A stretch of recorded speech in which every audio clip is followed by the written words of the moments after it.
La Jefatura de Área de Derecho Público, la Facultad de Derecho de la Universidad Libre y la Rectoría Seccional tiene el gusto de contar con la participación de cada uno de los aquí presentes y este servidor de presentar a un colega y amigo que nos acompaña por segunda ocasión en esta casa de estudios. Y estoy hablando de nuestro muy estimado compañero, el doctor Jorge Núñez, profesor de la Metropolitan Manchester University, no solo en lo que corresponde a International Law, sino también en jurisprudencia y philosophy of law. Y Jorge hoy nos quiere acompañar con una conferencia que tiene que ver con la relación entre, digamos, una traducción regular al castellano, porque la conferencia va a ser en español, sobre cosmopolitismo, soberanía del Estado, política y derecho internacional público.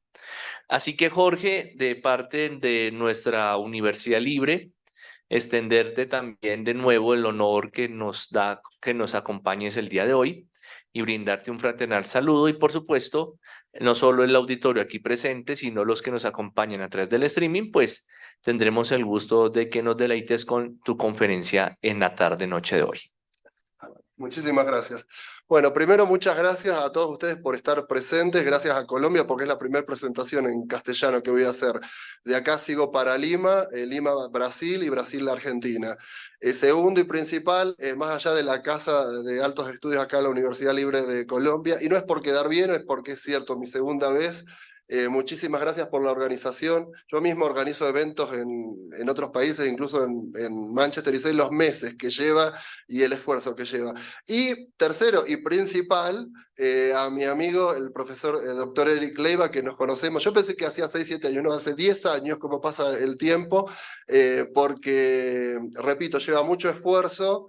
Y la gente ve solamente esto, una hora, hora y media de presentación, pero son muchos meses trabajando en esto y Erika ha estado detrás de esto que mágicamente parece que hoy está sucediendo. Así que en serio te lo agradezco en lo personal y lo profesional.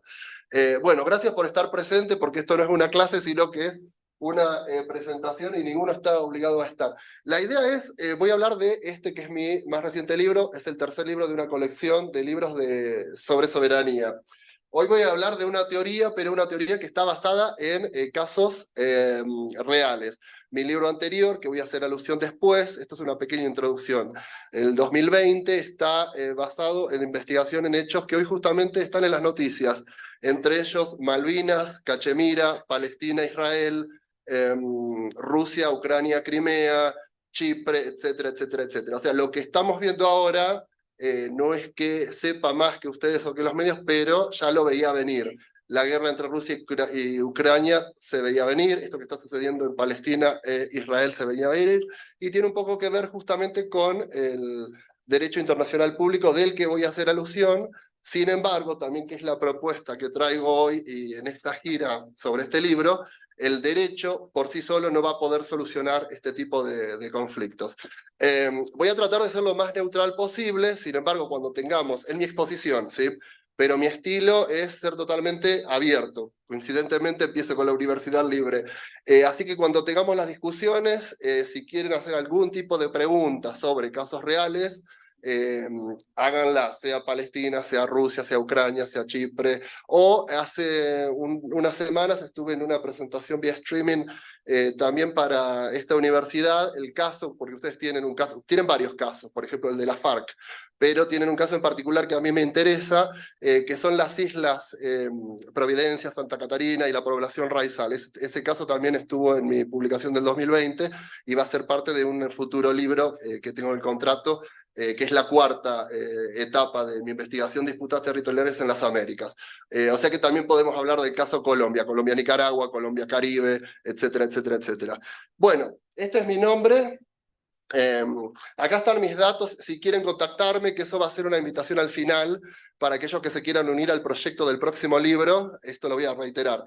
Pero cualquier tipo de contacto, o me ven después, si es que se van a contactar, no necesitan, esto se lo digo a mis estudios en Inglaterra, no necesitan ser cortés ni polite. Si no hay interés en contacto, no pierdan el tiempo, porque lo pierden ustedes y me lo hacen perder a mí. Sin embargo, si realmente tienen interés en seguir en contacto, investigar juntos y escribir juntos en un futuro en castellano o en inglés, están invitados. Que de hecho, uno de los colaboradores que tengo es de la Universidad acá de los Andes y estamos escribiendo, ya está escrito un artículo para la Oxford University Press basado en disputas territoriales. Es un chico colombiano, mucho más joven que yo, se graduó recientemente de Derecho. Así que la invitación está abierta y la voy a repetir después cuando explique mi teoría a qué me refiero con la invitación.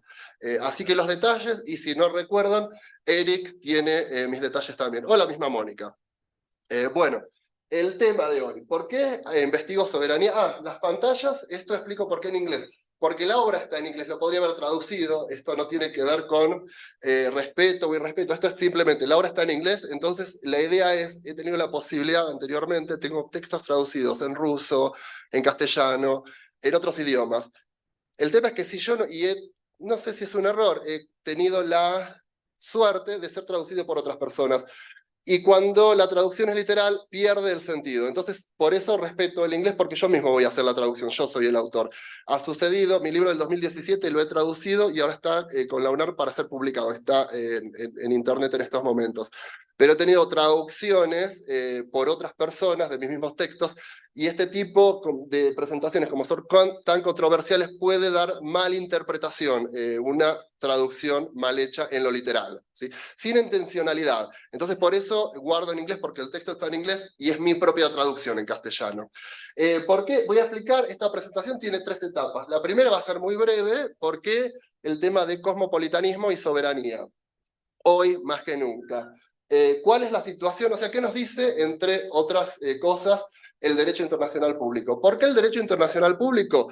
Porque soy multilingüal o multimodal. No solamente hago derecho, sino que hago ciencia política y hago relaciones internacionales. Tengo un PhD en esas 3 ciencias. Y justamente voy a explicar la línea de argumentación basada en mi libro del 2020 y la investigación. ¿Por qué estas soluciones que tenemos, inclusive la ONU, y tengo postura con respecto a por qué la ONU es tan inútil con respecto a Palestina y con respecto a Israel? Si esperamos que la ONU solucione estos problemas, el problema va a seguir. Entonces voy a explicar cuál es la situación y por qué estos conceptos son tan importantes, por qué los remedios, procedimientos y organizaciones no están funcionando, y el tema de qué es lo que propongo. Que no propongo nada nuevo, sino cambiar justamente el foco, ¿sí? Bueno, ¿por qué soberanía? ¿Por qué cosmopolitanismo? ¿Y por qué, o qué es lo importante? Para prueba, un botón, como decimos en Argentina. COVID recientemente nos demostró que el tema de la soberanía estatal puede ser un problema en torno a la cooperación. Hemos tenido gente muriéndose en las calles, por ejemplo en Ecuador, gente en África que no tenía acceso a vacunas simplemente por el tema de soberanía estatal. Un Estado soberano decidía qué hacer con su propia población y decidía aceptar o no aceptar ayuda externa y el tipo de medidas que iban a tomar localmente. Por ejemplo, AMLO en México, recuerdo que tuvo una discusión virtual con Thalía, justamente porque AMLO mismo en México recomendaba no darse las vacunas de COVID. No estoy a favor ni en contra, simplemente son datos fácticos que estoy tratando de hacer. Teníamos una artista pop, un gobierno democrático, y sin embargo esta discusión un poco estúpida en el tema justamente de si debería ser en derecho obligatorio que las personas tuvieran acceso y se vacunaran en plena pandemia. Entonces lo que estoy tratando de decir es que cada Estado, justamente porque es soberano, tomaba una decisión que podía tener poca o mucha consecuencia con el Estado vecino, y que justamente esto contribuyó a que mucha gente que hoy no está con nosotros podría haber estado.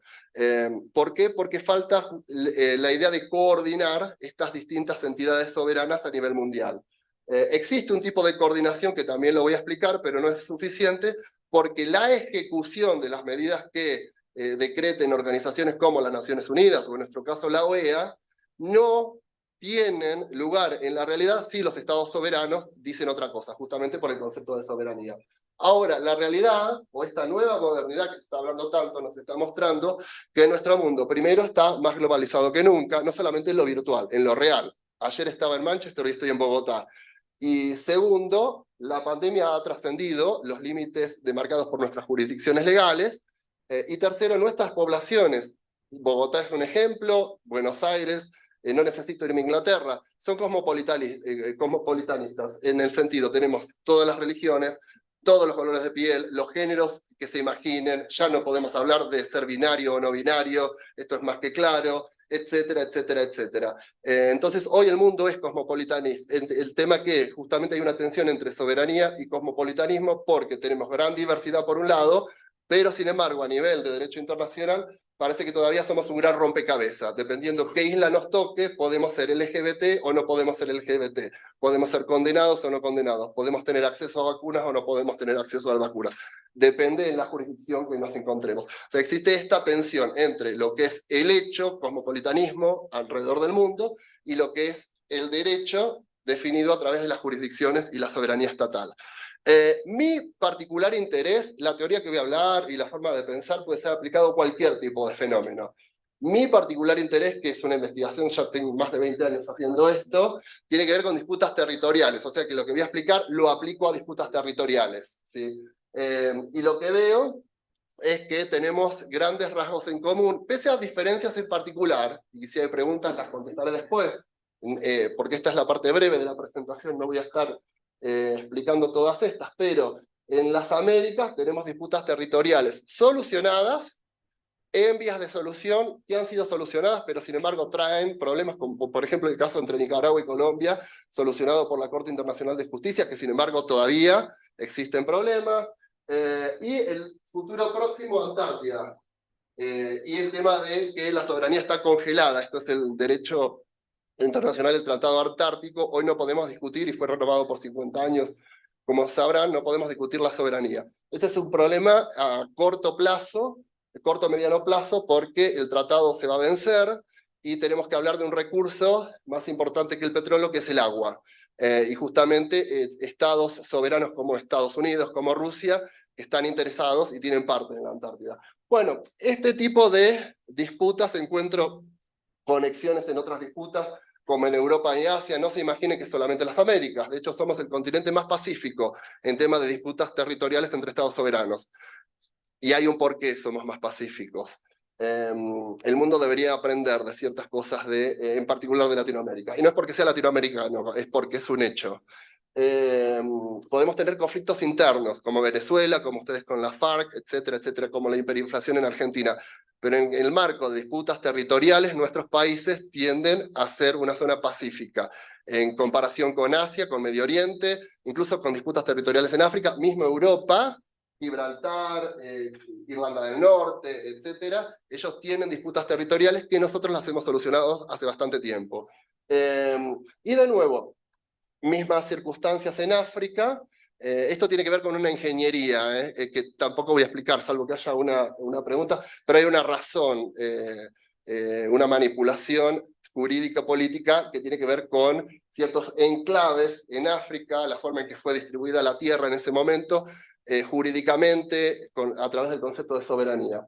Y lo que llamo colonialismo de mente, o mindset colonialismo, que tiene que ver con, hoy estamos con estados soberanos, somos uno de los principios fundamentales de Naciones Unidas, es la igualdad de estados soberanos. Sin embargo, esto lo muestra la ciencia política, hay estados que son más soberanos que otros.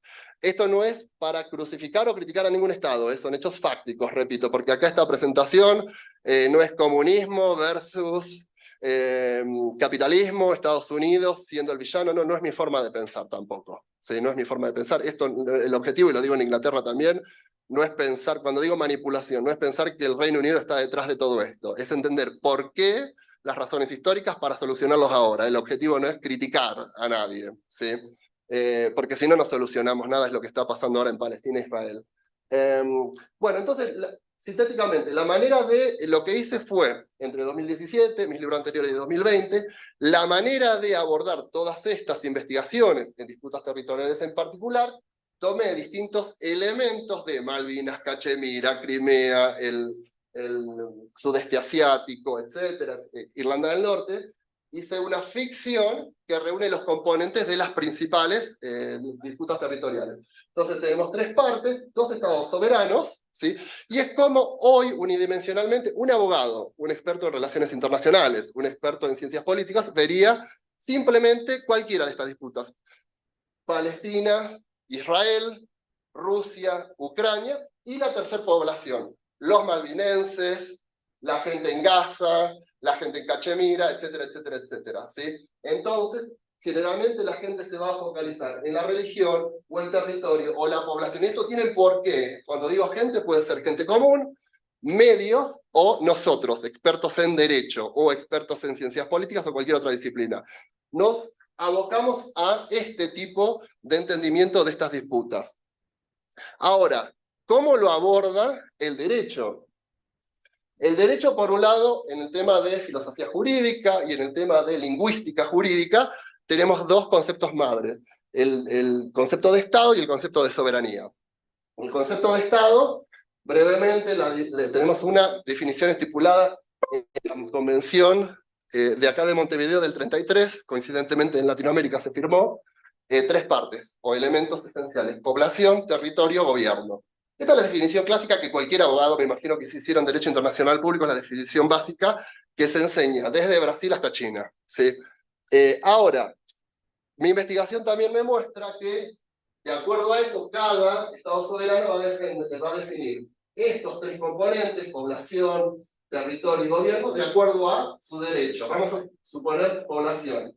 Podemos aplicar el principio de ius sanguinis, o derecho de sangre, derecho de suelo, residencia, etc. Sin embargo, si soy politólogo, el mismo concepto madre, el concepto de Estado, y somos científicos, somos dos personas inteligentes con muchos títulos.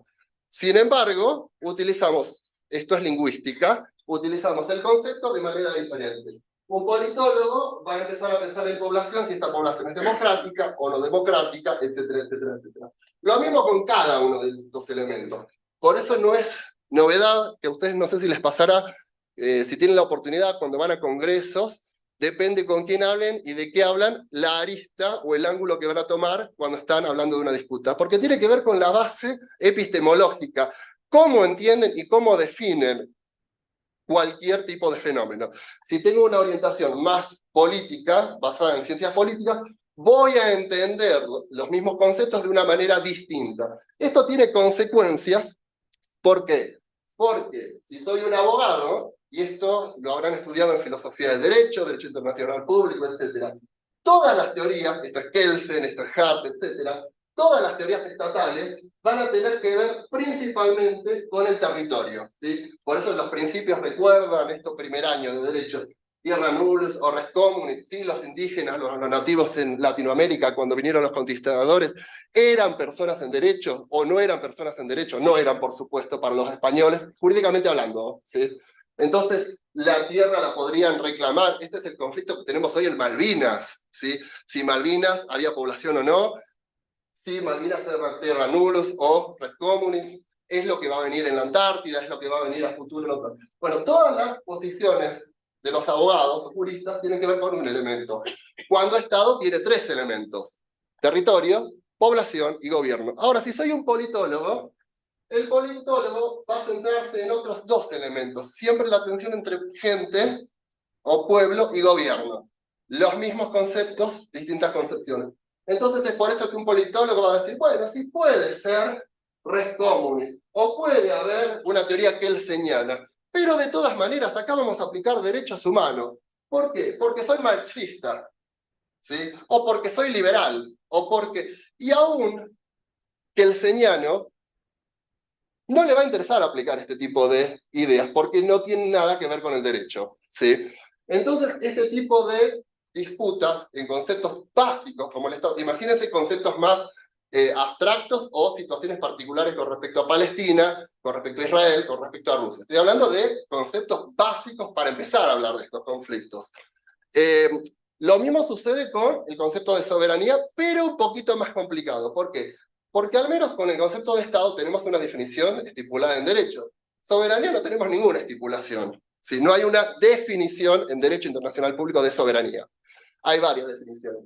La clásica, que es la orientación, es la clásica que viene de la época de Bodin, cuando justamente en Francia y Hobbes en el Leviatán en Inglaterra, no Reino Unido, Inglaterra en ese momento histórico, la religión o la iglesia luchaba con el poder feudal y con los reyes. Entonces los reyes, para tomar este poder que antes era de Dios, hablan de la más alta y absoluta y perpetua voluntad, voluntad de ellos mismos, ¿sí? Haciendo brevemente, esto ha traído confusión al día de hoy y hablamos de realmente el poder del presidente, del primer ministro, de Putin, ¿es absoluto?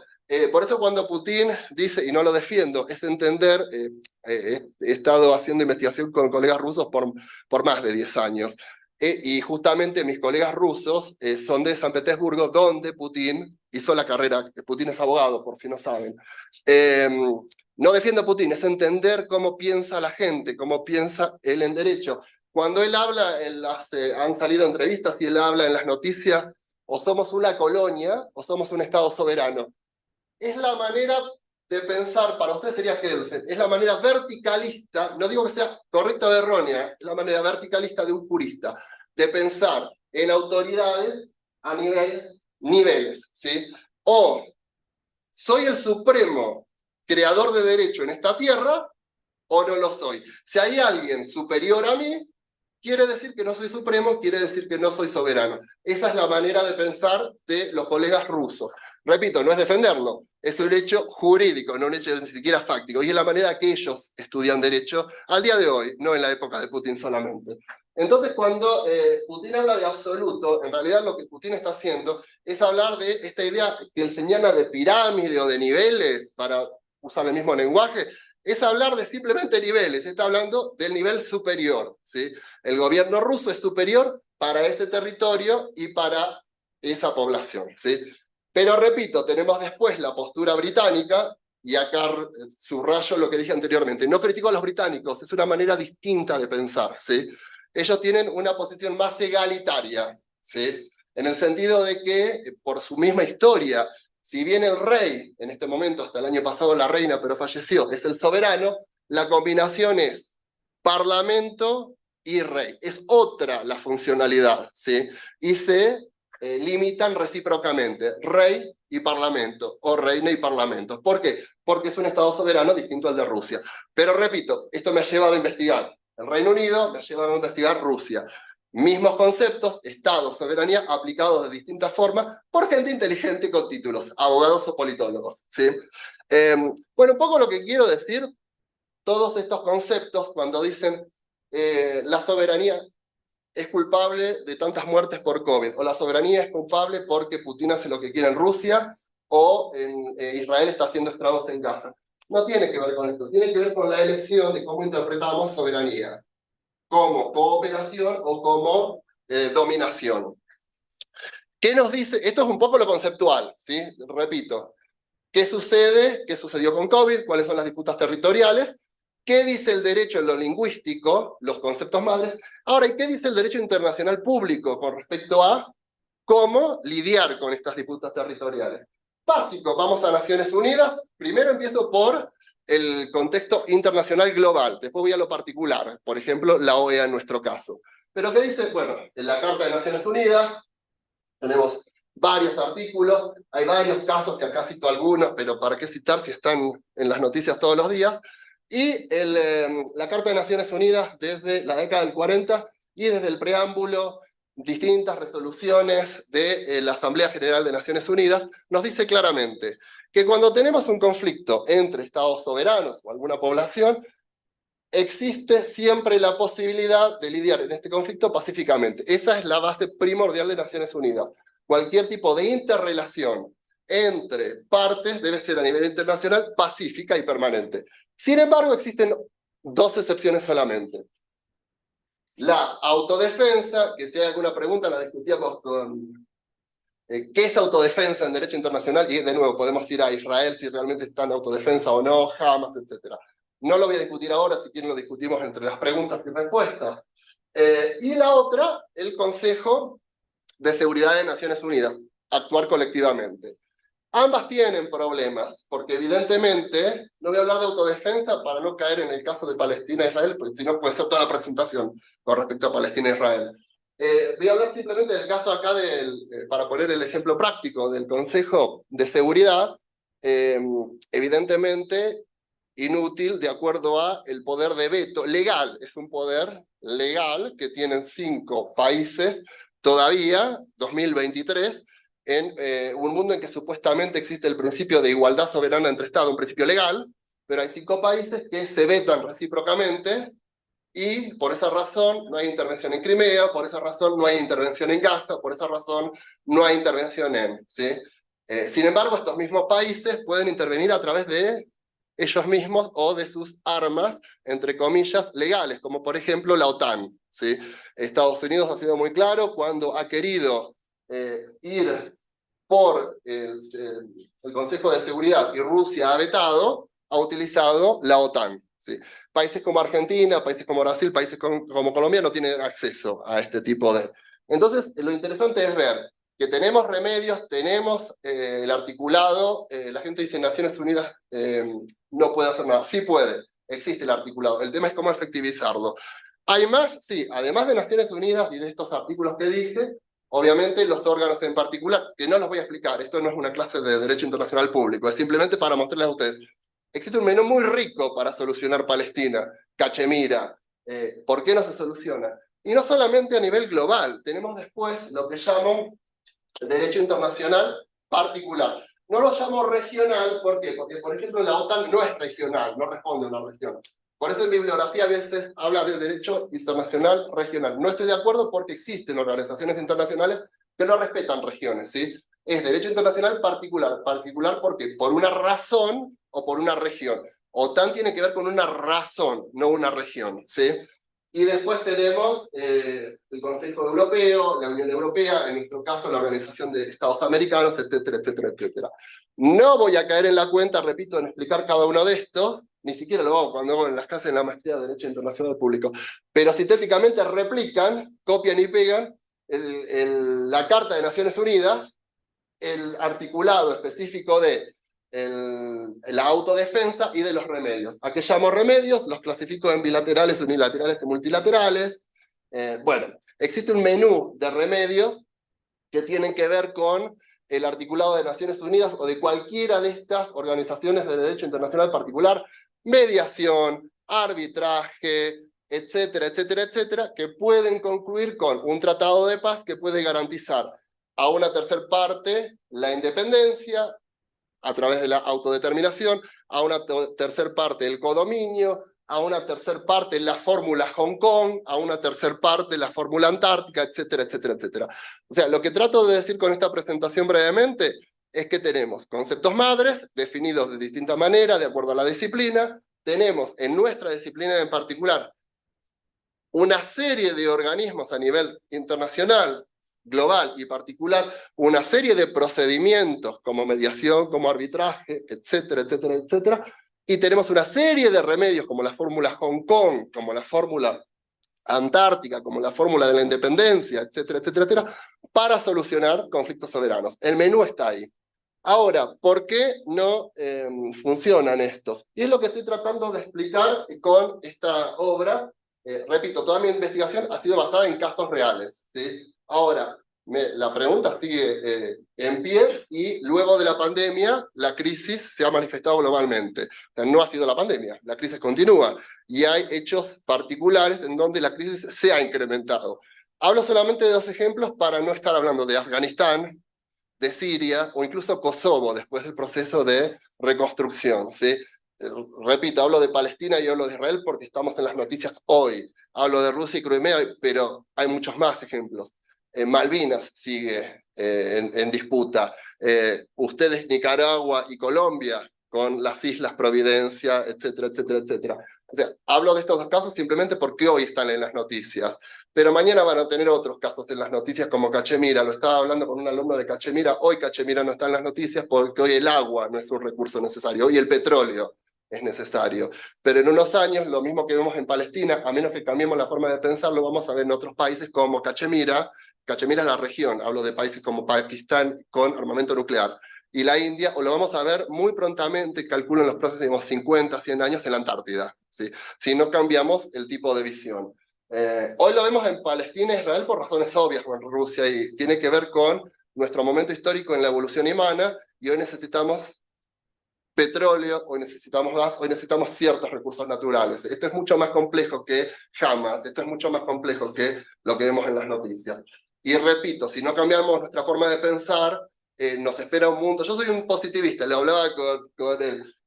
Sin embargo, veo un mundo más oscuro si no cambiamos nuestra forma de pensar. Uso la metáfora, esto no es mío, es de la India, la metáfora del elefante, para explicarme brevemente, porque esta ya es la parte importante de la presentación, y acá cierro. Que es lo que te decía Eric, me podría extender hasta mañana, porque es un tema que me apasiona. La historia esta que dice, 6 hombres, descato la palabra hombres, ciegos, encuentran por primera vez un elefante. Lo empiezan a tocar y tratan de explicarse a cada uno qué es un elefante. Entonces uno de estos hombres ciegos le dice a uno, bueno, estoy tocando algo que parece ser circular, muy duro, bastante largo y ancho. El elefante debe tener la forma de la columna. Estaba tocando la pata del elefante. Otro le dice, estás totalmente errado, ciegos y hombres. Es mucho más fino, es rugoso, es texturado, y no es tan grande como decir. El elefante debe tener la forma de una soga, no de una columna. El tercer ciego dice, no, ustedes están totalmente equivocados. Es mucho más alto y más ancho que una columna, no tiene la rugosidad que tiene una soga, el elefante debe tener la forma de una pared. La moraleja de la historia, todos de alguna forma capturaron lo que era el elefante. Sin embargo, en la totalidad estaban equivocados. ¿Por qué? Y acá a propósito, esto es la metáfora de las disputas territoriales, que lo pueden aplicar a cualquier fenómeno. Uso los ejemplos de Boris, obviamente me refiero a Johnson, Vladimir Putin, Donald Trump, Alberto Fernández en Argentina, y Benjamin Netanyahu, justamente en Israel. Acá lo tenemos, y esto es lo que generalmente veo en la disciplina, y esto no es por ser inclusivo, es mi manera de ser. Generalmente una disciplina más masculina en lo que es ciencia política, es derecho, y tienen un tipo de visión. Esto tiene un porqué, esto tiene que ver con teoría feminista. Segundo, lo veo o como un abogado, o como un periodista, como un hombre militar, como un hombre de negocios, o como un hombre de deportes, ¿sí? Esto porque, si ustedes me siguieron hasta ahora en la presentación, de esa forma voy a ver epistemológicamente cómo utilizo el concepto de Estado, cómo utilizo el concepto de soberanía, cómo entiendo como Putin, ¿sí?, que es soberano o colonia. ¿Me estoy explicando? Entonces, de acuerdo a cómo, no es como yo vea al elefante, ¿sí?, en el sentido del elefante mismo, es cómo yo estoy adoctrinado para ver al elefante, que me va a ver al elefante en una porción, ¿sí? Esto no quiere decir, y es lo que le decía hoy más temprano a Eric, que una postura esté equivocada o no, porque mi misión no es criticar a Estados Unidos, mi misión no es criticar a la ONU, que lo puedo hacer tranquilamente porque mi postura es la ONU es inútil en solucionar estos problemas. Mi misión no es criticar al Reino Unido y decir que los latinos tenemos la solución. No, esa no es la misión. La misión es que a menos que cambiemos nuestra postura unidimensional, entendiéndolo desde, no solamente en lo disciplinario, ¿sí?, porque no hablo de disciplina solamente, a una visión del mismo fenómeno multidimensional, este tipo de situaciones no van a ser comprendidas en su totalidad. Lo que hablo, y esto son los libros hasta ahora, los principales son el 2017, que esto es cómo solucionar problemas. Esto me preguntaba cómo seres razonables, no seres humanos, porque los seres humanos son egoístas, seres razonables, no egoístas, podrían poner una solución, y tomé 3 casos: a Cachemira, a Malvinas y a Gibraltar. Este es el del 2020, que les hablo de justamente investigar en zonas, casos particulares, en África, en Latinoamérica, etcétera, etcétera, etcétera. Y este que se basa en los otros dos es justamente, ¿por qué no estamos entendiendo estos casos? ¿Por qué no los estamos solucionando? Hablo justamente de pluralismos. En vez de hablar solamente de estados, debemos incorporar, en el momento que el derecho internacional incorpore, individuos y comunidades. La única organización internacional y los únicos tratados internacionales que incorporan en este momento de forma vinculante, no simplemente retórica, vinculante, es la Unión Europea, y solamente con 4 artículos referidos a la ciudadanía. Ni siquiera Naciones Unidas incorpora a los individuos. Comunidades indígenas, por ejemplo los mapuches y la disputa territorial que tienen los mapuches entre Argentina, ni siquiera Argentina y Chile. Le corresponde a Argentina y Chile porque están en la zona sur de Bariloche, no sé si conocen la zona sur entre Argentina y Chile. ¿Por qué? Porque los mapuches, la misma palabra mapuche, esos se definen como parte del territorio. La palabra ma significa Mapu significa tierra, y Che, como el Che Guevara, significa persona ontológicamente. Ellos están interdefinidos para su forma, su cosmovisión jurídica, ¿sí? Ellos están interdefinidos. Ahora, tenemos una concepción europea de cómo pensar los límites territoriales entre Chile y Argentina que no se corresponde con, y esto recién lo hablamos ahora en países americanos porque recién nos damos cuenta que tenemos poblaciones nativas, ¿sí? Y nos llamamos inclusivos porque incluimos a los LGBT o a las mujeres. Incluir es incluir a todos los que somos diferentes, ¿sí? Y los nativos, recién ahora parece que nos damos cuenta en Latinoamérica. Ojo, esto no lo hago como llamado de atención, lo pongo como ejemplo porque somos el primer continente en darse cuenta de esto. Todas nuestras constituciones, y esto lo digo con orgullo latino, todas nuestras constituciones de alguna manera, es una manera pobre por ahora, pero somos las únicas constituciones nacionales que garantizan algún tipo de derecho mínimo para las... Fíjense, Bolivia y uno de sus presidentes, Evo Morales, justamente de población indígena. Esto lo digo con orgullo. Es un poco crítica porque nos falta por hacer más, pero somos el continente más avanzado en reconocer derechos de nativos, ¿sí? No territoriales, y esto es clave. Todas nuestras constituciones nacionales en las Américas, incluido Canadá, me equivoco, no es solamente la América, incluido Canadá, no les reconocen derecho a la tierra para reclamar contra el Estado. Entonces es muy hábil la manipulación, somos abogados, sabemos cómo usar el vocabulario, es muy hábil cómo han sido utilizados los derechos y obligaciones de las poblaciones nativas cuando se reconocen de alguna manera personería, ¿sí? Pero esto, repito, esto es derecho nacional, no derecho internacional, ¿sí? Entonces, derecho internacional, todavía somos Estado. Yo no soy Jorge Núñez, todavía soy Argentina o Italia, ¿sí? Yo no soy palestino Jorge Núñez. ¿Por qué? Porque Palestina no es un Estado. Palestina no es un Estado, Israel es un Estado, ¿sí? Entonces, como palestino a nivel estatal no puedo hacer mucho porque no soy un Estado. No defiendo a Palestina, no critico a Israel, estoy hablando jurídicamente. Palestina no es un Estado. Entonces, no pensar solamente en esta e ir por un poco más. ¿Cómo? Yo lo llamo jugadores, acá utilizo teoría de juego. No somos simplemente, o actuamos simplemente cuando y cómo yo quiero en disputas territoriales. Esto lo llamo anfitriones. En el caso de Malvinas, supónganse, ¿quiénes deciden la disputa? Argentina y Reino Unido. Ahora, los malvinenses, para los británicos, participan, ellos tienen voz y voto, tuvieron un referéndum, yo fui parte del referéndum, 2013, virtualmente, apoyando el referéndum. No vinculante en derecho, pero sí muy importante para la ciencia política. Esto lo podemos hablar, el tema de la autodeterminación, porque hay distintas posiciones si soy abogado o si soy politólogo. O simplemente estoy invitado. Esto es para los argentinos. ¿Por qué? Porque el mismo conflicto, dos anfitriones, el Reino Unido y Argentina, dos anfitriones, para el Reino Unido los malvinenses son participantes y para los argentinos son simplemente invitados, no tienen voz. Es el mismo conflicto.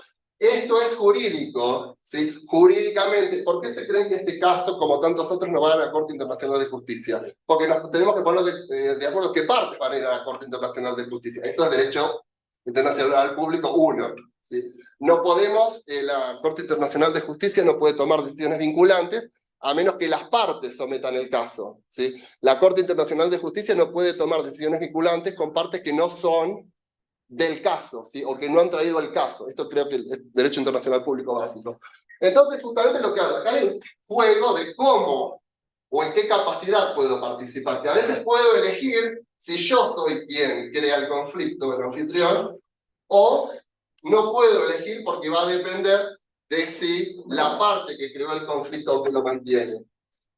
Una cosa, estos pluralismos están interrelacionados, y repito, no voy a hacer mucho acá, pero este tipo de conflictos a veces son mantenidos o creados por individuos. Acá hablo de la figura del representante político en lo legal en cualquier país y del prestigio del político. Muchos de estos conflictos, el conflicto palestino-israelí, el conflicto de Malvinas, el conflicto en Cachemira, están relacionados con cómo el poder de turno o el partido de turno necesita el conflicto para seguir en el poder, ¿sí? Estos pluralismos, que no voy a tener tiempo, están interrelacionados. O sea que no son solamente poblaciones indígenas, hay individuos que tienen interés y que tienen una consecuencia legal en la primero en el ejercicio y la creación del conflicto, y segundo en la mantención a perpetuidad de este conflicto. Les conviene más que el conflicto exista, ¿sí?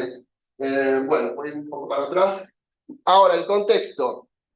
Esto creo que para mí es básico, yo lo he visto desde que soy muy joven y me llama la atención que digan el conflicto entre Palestina e Israel. No, no es solamente lo doméstico, es lo regional. A Irán le interesa el conflicto, no sé qué parte no estamos viendo. Y es el conflicto internacional. A Rusia y a Estados Unidos le interesa el conflicto. No sé qué parte no estamos viendo.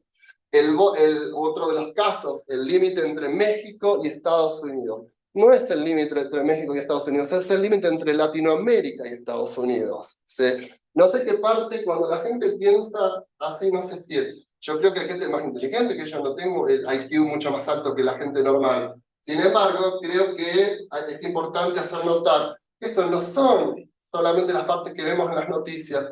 Estos conflictos tienen que ver con otros contextos que directa o indirectamente necesitan, alimentan o mantienen estos conflictos, ¿sí?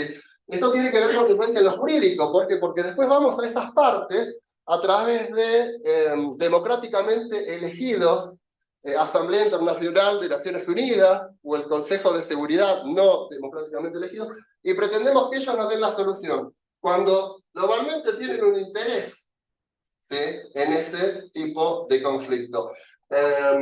Bueno, y de nuevo, acá no simplemente mantenemos lo normativo jurídico, sino que hay hechos fácticos y el hecho de cómo valoro o cómo el gobierno de turno valora.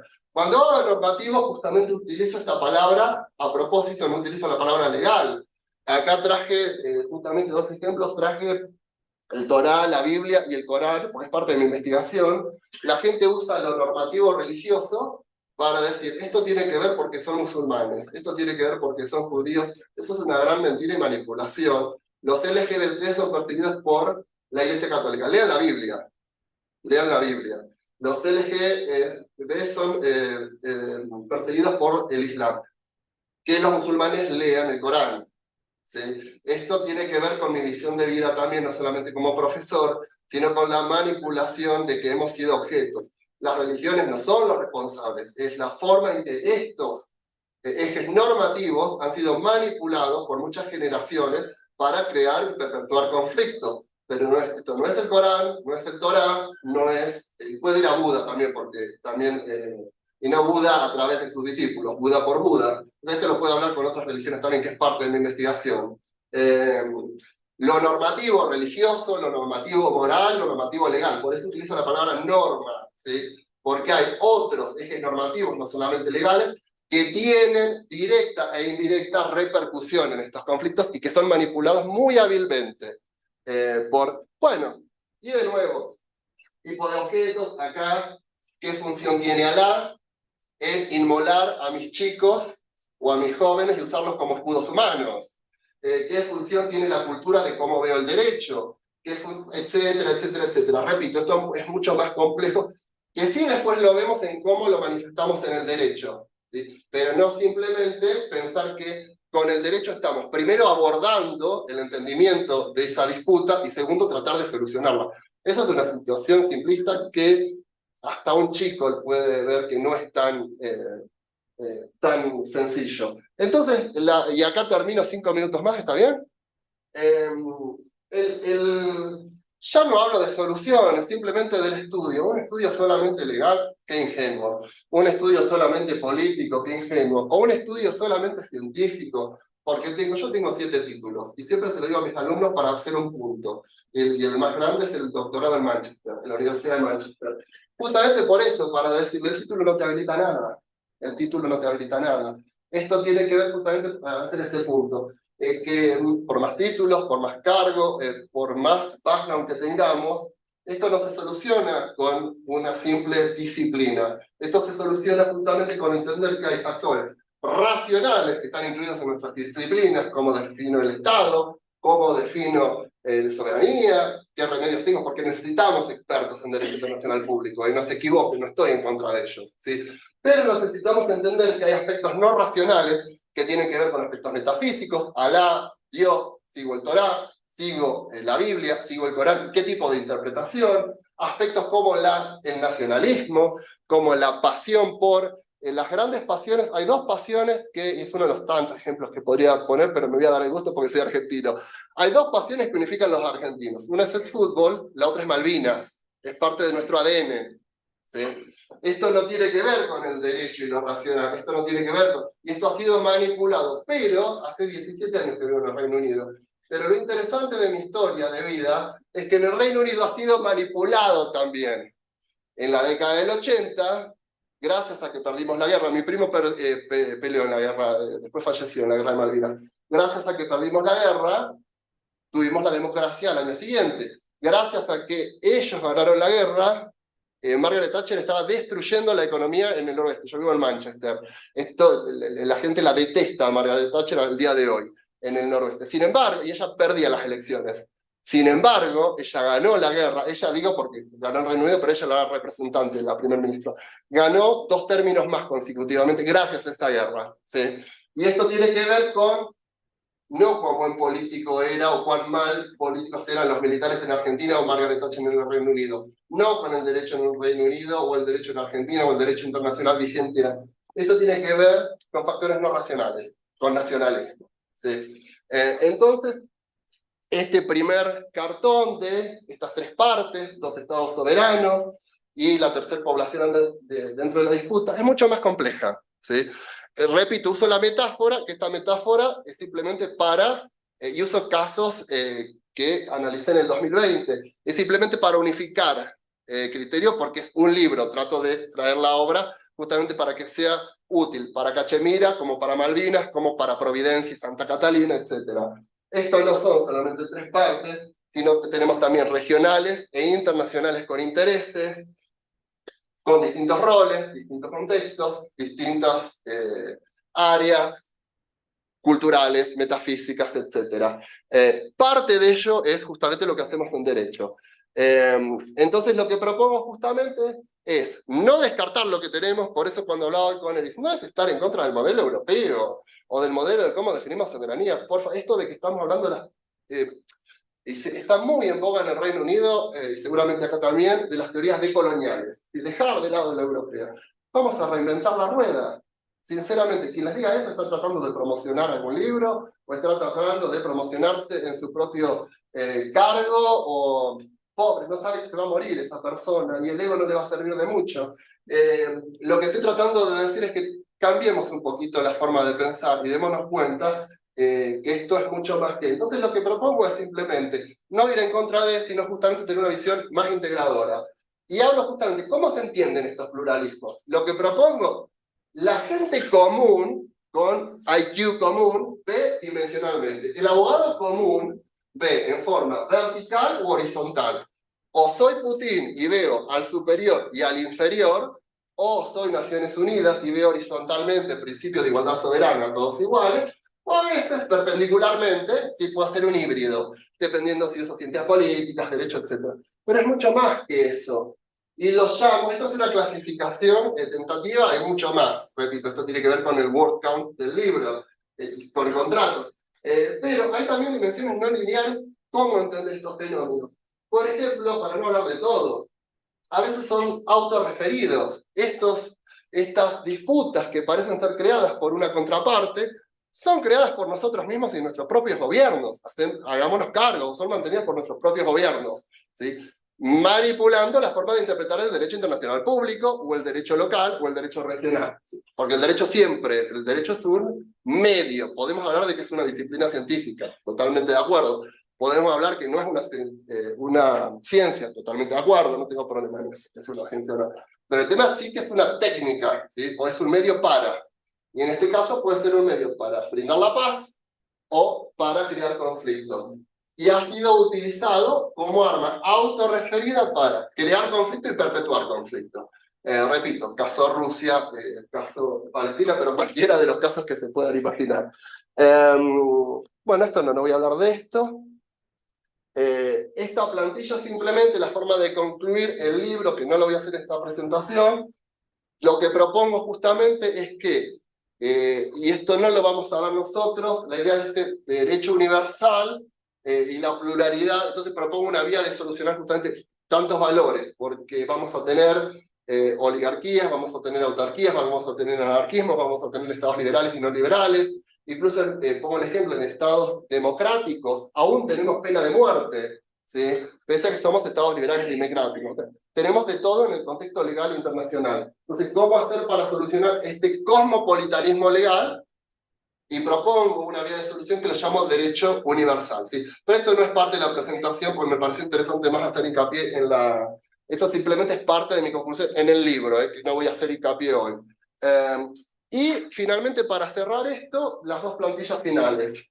La propuesta es, aquí ya tengo contrato para el año que viene entregar el cuarto libro, que va a ser específicamente la idea de articular el 2020, que fue un capítulo solo el de las Américas, ahora se transformó en un libro.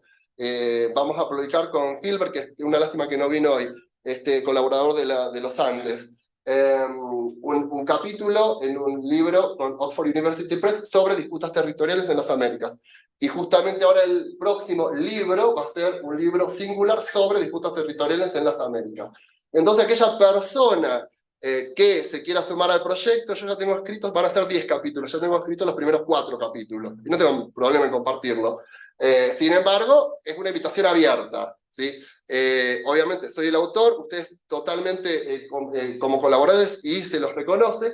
Las regalías, y esto no es porque sean ni más bueno, ni mejor, ni peor, pero mis regalías tienen que ver con algo que voy a decir a continuación, y que es el mensaje que trato de dar. Mi autor preferido es Gabriel García Márquez, y lo puedo decir en todos lados, no porque esté en Colombia. Voy a terminar con una cita de un argentino. Todos tenemos la opción, y esto es Jorge Luis Borges. Venimos de distintas tribus, profesamos distintas religiones, hablamos distintos lenguajes, pero estas tribus en particular tomaron una decisión rara. En vez de focalizarte en las diferencias, decidieron focalizarte en nuestras afinidades. Y esto es un poco lo que nos falta, que es la forma de pensar de gente como García Márquez. Para mí, gente iluminada. Lo que propongo justamente, y si quieren unirse al libro, mis regalías van a Brasil. Yo soy primero latino y después argentino. ¿Y por qué a Brasil? Porque esta persona que está acá, que algunos la conocerán si tienen mi edad o más grandes, Yuya Meneghel es la fundadora de esta fundación, que yo trabajo hace 5 años. Yuya dejó en el 2017 por ciertas razones que no puedo explicar, y yo empecé con ellos en el 2018 a trabajar. Trabajamos con chicos y adolescentes en uno de los barrios más pobres de Río de Janeiro, a 60 kilómetros afuera de Río de Janeiro. Entonces, mis regalías van siempre de estas publicaciones a... que no se piense que es mucha plata, esto no es ser artista o no es escribir una novela. Pero sin embargo, una vez por año van a la fundación, porque primero latino y después argentino. Y entonces, esto sí, la única condición que pongo, que es la misma que hablamos con Hilbert porque me está colaborando, es que no hay problema, pero las regalías van para la fundación. O si ustedes, para cualquier otra fundación en Colombia. Mi manera de ver, ¿por qué está? Porque no voy a hablar de Brasil, ahora voy a hablar de Argentina. En Argentina tenemos mucha corrupción. Y a veces las fundaciones, en inglés las llaman charity, nosotros no usamos la palabra caridad acá porque parece que tuviéramos niveles. A mucha corrupción también, lavado de dinero, evasión impositiva, etc. Por eso mi nombre está ligado con esta fundación, porque el presidente actual y toda la organización que está actualmente, esos chicos que hoy son 30 y tantos años, empezaron con 6 años como proyectos de esa fundación. Esos chicos hoy podrían ser prostitutos, hoy podrían estar muertos o vendiendo drogas. Y esos chicos, que hoy son casi de mi edad, son los que manejan la fundación, hoy día llamada Angélica Goulart, que empezó Yuya hace más de 33 años atrás. Sé que la gente va a la gente, y es por eso justamente que la invitación tiene que ver con eso, si ustedes quieren sumarse a este proyecto para el año que viene, y obviamente bilingüe, porque el proyecto va a ser escrito en inglés. Y mi forma de cerrar siempre es inclusión, quiere decir este signo. Yo hago lengua de señas, podría haber dado toda la charla en lengua de señas británicas. ¿Por qué? Porque el puente lo construye uno, nunca esperen a que el otro, porque el otro no es tontito. El otro no es idiota porque tiene síndrome de Down o porque es autista. Y es mi manera de pensarlo. El otro no se comunica porque nosotros tampoco estamos creando el puente. Entonces, cualquier educador, porque he tenido estas charlas en Reino Unido por muchos años, no tenemos sordomudos. Bueno, pero ustedes saben lengua de señas, ustedes saben que si doy una clase y doy vuelta a la cara no me pueden leer los labios. Inclusión tiene que ver no solamente con respetar mujeres, que por supuesto, no solamente con respetar religiones, por supuesto. Inclusión tiene que ver con respeto a la diferencia. Y esto viene de lengua de señas, que la gente piensa que esto es te amo, I love you. Es más complejo, yo soy parte de la comunidad de sordomudos en Manchester, a mucho orgullo. Hace más de 15 años posiblemente. Trabajé con ellos por muchos años y hoy hago otro tipo de cosas porque no tengo el tiempo. Esto tiene que ver, te acepto como sos y por eso te amo. Esto es un poco la propuesta o el mensaje de reconciliación. Empecemos a cambiar el chip, empecemos a cambiar la forma de pensar. Porque esto, y ahí sí cierro, esto no es, en Argentina no es Milei o Massa. En Brasil no es Bolsonaro o ahora Lula. En el Reino Unido no es el primer ministro o la reina. Ellos son accidentes. El cambio tiene que ver con cada uno de nosotros.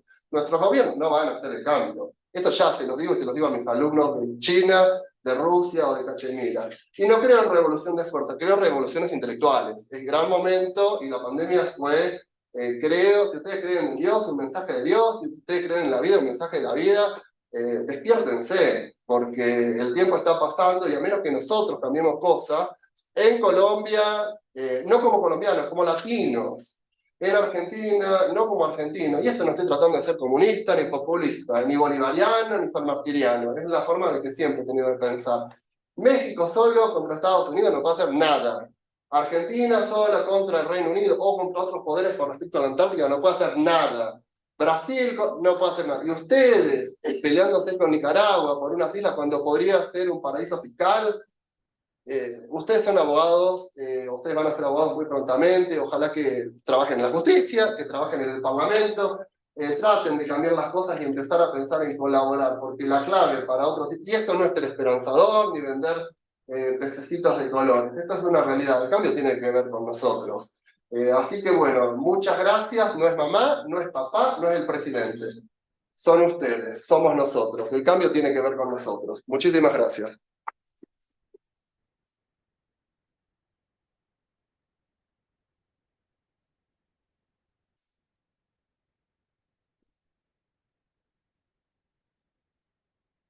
Muchas gracias, Jorge, por tu valiosa disertación y el consejo que le das a nuestros futuros abogados y abogadas unilibristas. No sé si alguno de los presentes quisiera formular alguna pregunta con relación al tema que nuestro expositor el día de hoy planteó.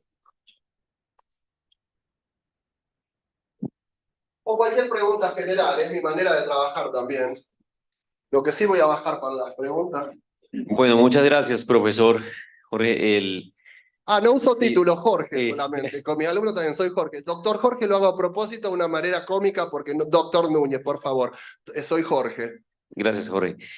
Bien, como le comentaba al inicio, estamos con nuestros estudiantes de Derechos Humanos y Derecho Internacional Humanitario. Hay entre nosotros uno a quien siempre referencio por una pregunta que hizo, que es Harold. Creo que ya llegó. Harold está por aquí. Y al principio Harold y otros y otras me preguntaban, bueno, y todo este discurso de los derechos humanos, ¿qué sentido práctico tiene si vemos lo que está sucediendo en este lado o en este lado, si lo que ha pasado históricamente, etcétera? Y entonces, pues quiero trasladarle esa pregunta. Yo en ese momento le di una pregunta, una respuesta un poco más desde el deseo y la utopía, digamos, es necesario un discurso que tenemos que seguir construyendo porque si no, nuestro proyecto civilizador puede ser que se acabe, pero la practicidad, la realidad, lo que sucede, pues es más problemático para todos nosotros en el sentido de tratar de abordarlo desde el punto de vista, pues, digamos, científico, que es lo que a veces tratamos de hacer. Yo trasladaría un poco la pregunta, Jorge, y desde mi propia óptica le daría otro matiz para otro elemento ahí que pudiéramos conversar. Ellos tienen ahorita clase. Y es, yo mismo estudio en mi proyecto de investigación doctoral un tema sobre el precedente judicial, como un trasplante bajo, digamos, una posición mía es tratar de explicar sí o no si efectivamente es un trasplante jurídico en nuestros escenarios aquí latinoamericanos y cómo es precisamente, si es así, un desafío a la soberanía de nuestro Estado y es un poco una lectura mucho más seguro científica del derecho específicamente y no tanto de la política, aunque creo que sí, por supuesto, lo toca, pero quisiera también un poco todo este discurso tuyo de la soberanía, cómo podría impactar figuras jurídicas específicas, como por ejemplo el precedente u otras que ya tú tocaste allí? Perfecto, muchísimas gracias por las preguntas. Las dos tienen, en mi caso, y no sé si voy a ser muy popular en este aula, ¿no? Pero en mi caso la misma respuesta con el tema del mindset colonialismo. No creo en derechos humanos, no tengo problema en decirlo, y el tema del precedente también. Han sido ingeniosamente creados para convencer a gente como nosotros, ex colonia, o a gente de distintos colores de piel, o de alguna manera estar incluidos y protegidos en lo legal. Estos somos abogados, ustedes digo somos abogados porque muy pronto van a ser abogados con mis alumnos, es una cuestión de tiempo nada más, pero ustedes van a ser abogados muy prontamente y muchos colegas acá son abogados. El tema es el ejercicio.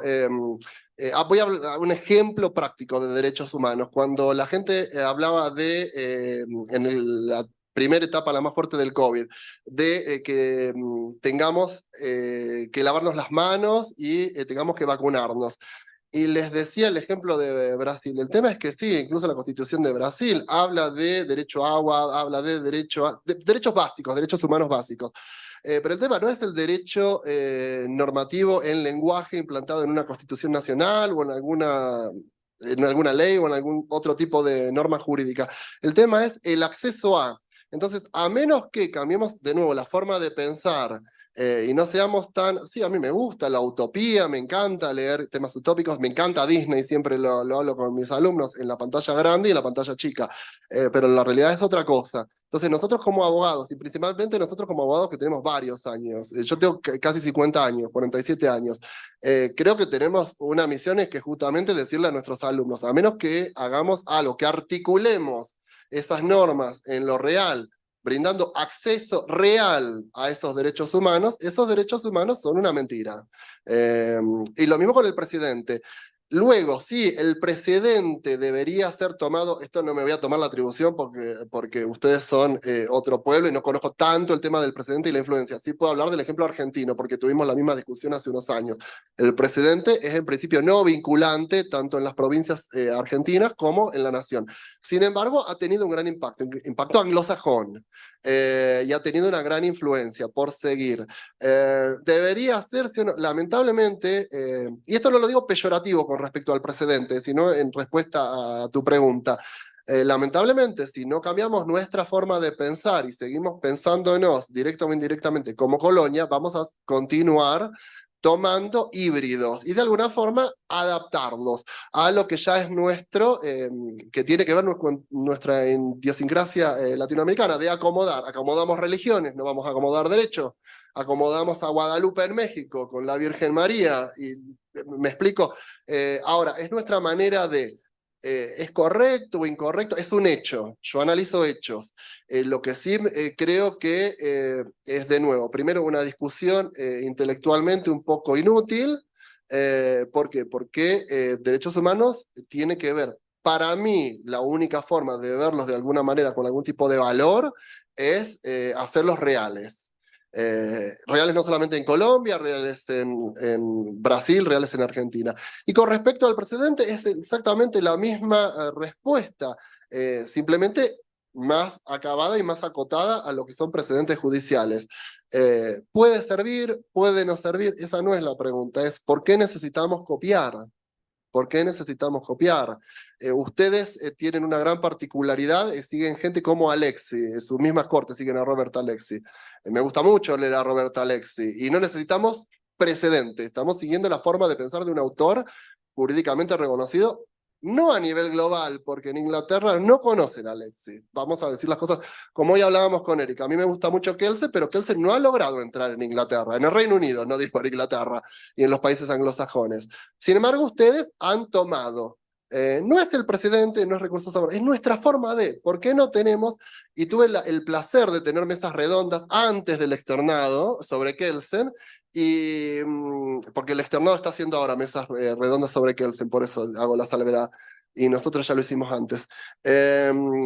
Y tuve el placer de tener a Botero Bernal, Andrés Botero Bernal, para mí uno de sus grandes pensadores, por lo menos de nuestra edad.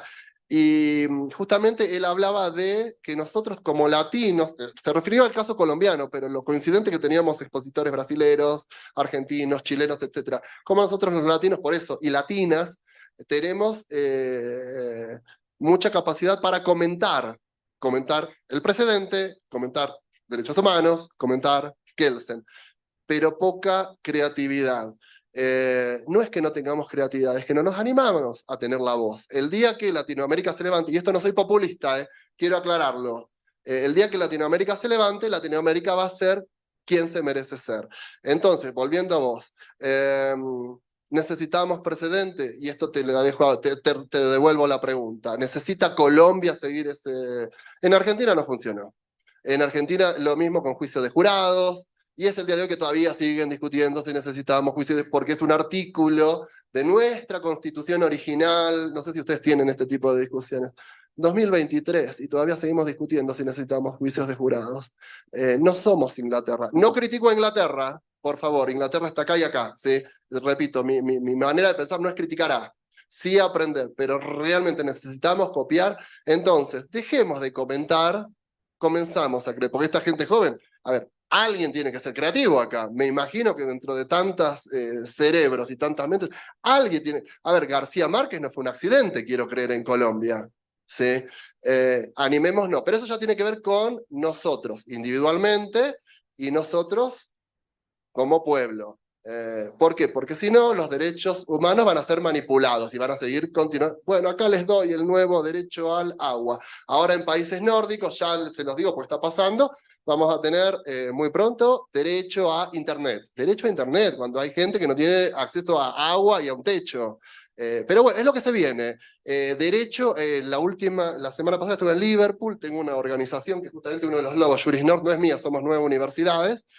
En Liverpool fue la última presentación, un colega, inteligencia artificial, es lo que se viene, si tienen derechos o no derechos. Cuando hay gente que no tiene acceso a agua. A ver, y estamos hablando de derechos de agentes no humanos, ya estamos hablando de eso en el Reino Unido, ¿sí? O sea, esto es lo que se viene en derechos humanos. Derechos humanos de agentes no humanos, ¿sí? Esto es lo que se viene. Muy bueno para la especulación intelectual. No necesito, que es interesante, me interesa la filosofía del derecho, por favor, y podemos escribir libros, pero necesitamos cambiar la forma de pensar y tener más creatividad local, ¿sí? No sé si he de alguna manera contestado. Sé que puede ser controversial, porque cuando digo a gente que hace derechos humanos, bueno, ¿y para qué haces derechos humanos si realmente... Derechos humanos para mí es trabajar con sordomudos. Derechos humanos para mí es ir una vez por año a Río de Janeiro y trabajar con chicos. Yo creo en derechos humanos en acción. Porque puedo dar clases de derechos humanos, no tengo ningún problema. Pero esos no son derechos humanos. Derechos humanos es estar con la gente y trabajar con la gente. Esos son derechos humanos. Bueno, muy bien, entonces con esto vamos por culminar nuestra sesión del día de hoy. Para aquellos que nos han estado acompañando a través del streaming de la Universidad Libre, pues mañana tendremos de nuevo a nuestro invitado internacional aquí a las 10 de la mañana. A todos y a todas aquí presentes y a aquellos que estuvieron pendientes de la conferencia, agradecerles su participación y nos vemos en una próxima ocasión. Recuerden, la Universidad Libre, 100 años formando en excelencia. Muchísimas gracias.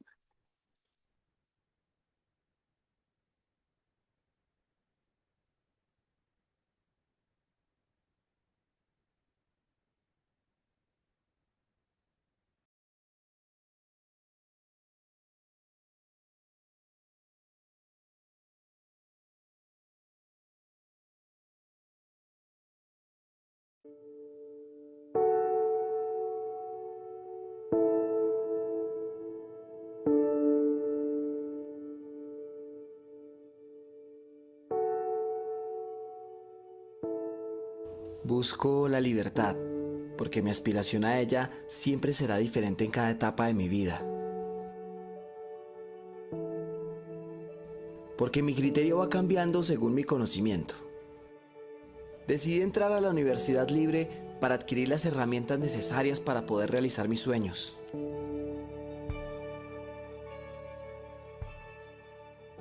Y es que no solo estudio por mí, ahora tengo una responsabilidad social que cumplir.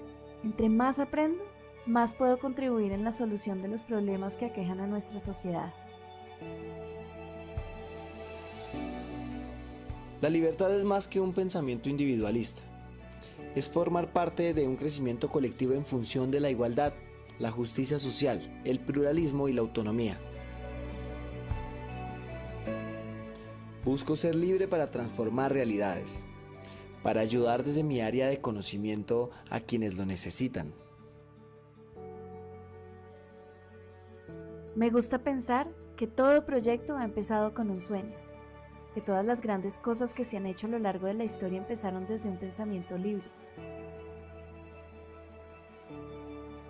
He comprendido que la libertad comienza siempre desde la voluntad de querer mejorar, querer aspirar.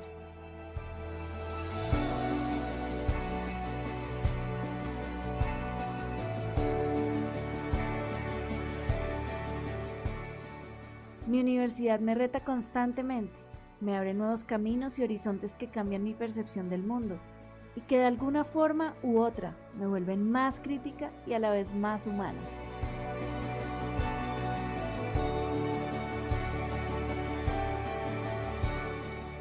Mi universidad no solo es un espacio para crecer como persona, sino que a la par adquiero nuevas competencias que me ayudan a desenvolverme mejor en el mundo académico y profesional. Por suerte, mi universidad comprende y apoya al estudiante para que pueda permanecer y concluir sus estudios, a pesar de las dificultades que se puedan presentar durante su recorrido por la vida universitaria. Me encanta que haya actividades que enriquecen mi experiencia universitaria. En conjunto enriquecen mi espíritu, despiertan emociones, crean ambientes y escenarios propicios para una inolvidable convivencia con mis compañeros, ahora amigos.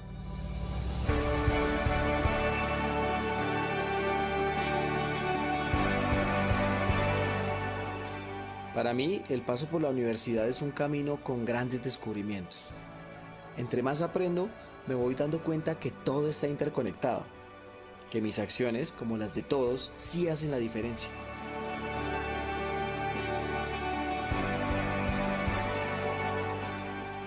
Que trabajar en equipo es fundamental para poder lograr la eficiencia en todo propósito. Que hoy más que nunca todos somos uno mismo a pesar de nuestras diferencias.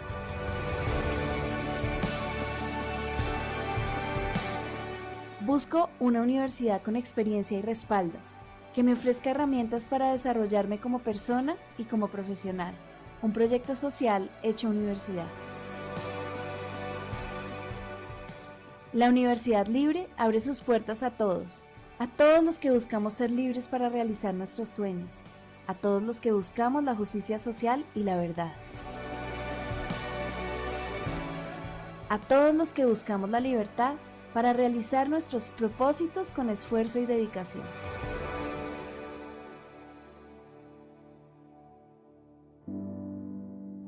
¿Y tú, por qué buscas ser libre?